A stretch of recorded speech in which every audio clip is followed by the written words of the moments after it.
You know that weird feeling when you drive all the way home from work and you suddenly realize you don't actually remember the last 5 miles? It's called highway hypnosis. Now take a second and imagine doing that with your entire life.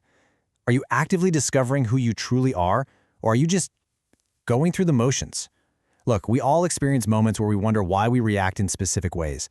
It is just so easy to coast on autopilot. But today, we are going to change that. Welcome to this explainer. Today, we're building something incredibly high value together. I am going to hand you a highly actionable psychological toolkit.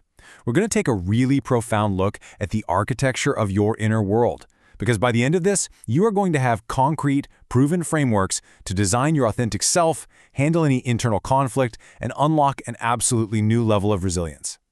So here is our roadmap for the journey. Waking up from autopilot, the pillars of self-awareness, mapping your hidden self, untangling stressful thoughts, embracing your parts, and finally, the path to resilience. All right, let's get right to it. Section 1. Waking up from autopilot and escaping the cycle.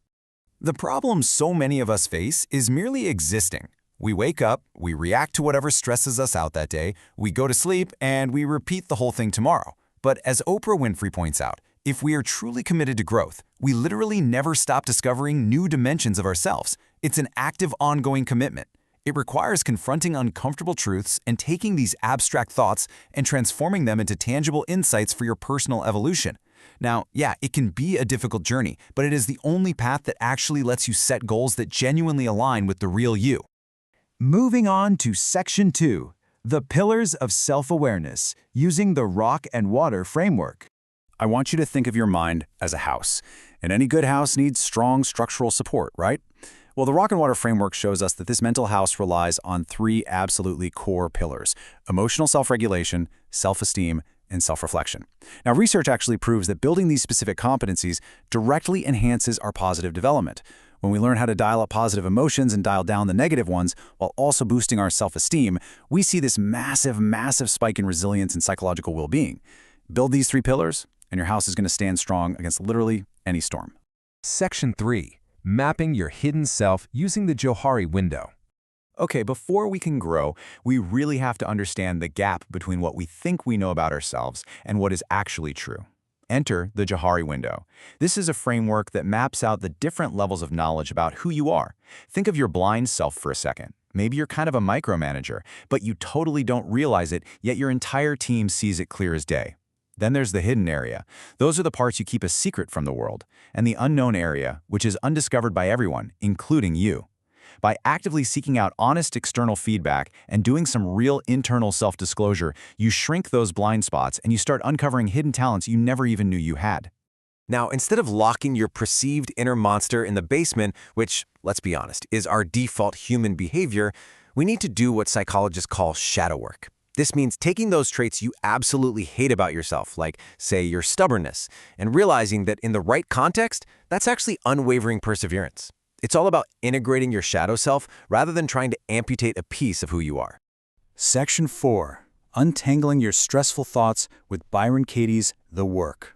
If we are going to master our inner architecture, we absolutely have to break out of our mental ruts. Byron Katie discovered this beautifully simple truth. When we believe our stressful thoughts, we suffer. But when we question them, we don't. Let's try this right now together. Take a really stressful thought, something like, my boss thinks I'm incompetent. Okay? Now put it through these 4 questions. 1. Is it true? 2. Can you absolutely know it's true? 3. How do you react when you believe it? And 4. Who would you be without that thought? This is a form of self-directed cognitive inquiry. It literally stops the part of your thinking that generates fear and anger. And almost like magic, the fear just starts to dissolve. Then comes the most powerful step of all. It's called the turnaround. Take that original stressful thought, my boss thinks I'm incompetent, and just flip it around to find an opposite that might be equally true. How about, I think my boss is incompetent? Or maybe, I think I am incompetent. See what happens there? Flipping a belief like this creates a radically fresh perspective. It immediately strips away the victim mentality and puts you right back in the driver's seat of your own emotional state. It's a total game changer. Section 5. Embracing all your parts through internal family systems. You know how sometimes those stressful thoughts feel like they're coming from different versions of you that are just at war with each other? Well, internal family systems therapy is built on this fascinating concept called the multiplicity of the mind. This is the radical idea that you are not broken at all. You just have multiple parts, and every single one of them, even the angry ones or the anxious ones, actually have positive intentions for you, even if their methods are totally outdated or causing you a lot of distress right now. The goal here is radical self-acceptance. We have to heal our inner parts, not fight them. It's about treating them like an internal family that just needs to be brought back into harmony. When you finally unblend from the anxiety or the anger of those individual parts, your true core self gets to emerge. In IFS, this true self is defined by the 8 C's of self-leadership: calm, curiosity, clarity, confidence, compassion, creativity, courage, and connectedness. You don't have to force healing. By simply acting from a place of calm, compassionate curiosity, your true core naturally leads your internal system back to harmony. Seriously, when clarity and courage finally take the wheel, those panicked subpersonalities can just take a breath and relax.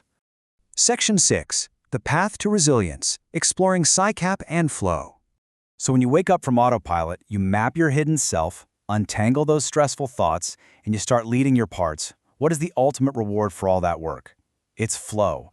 You start frequently entering this incredible state of flow.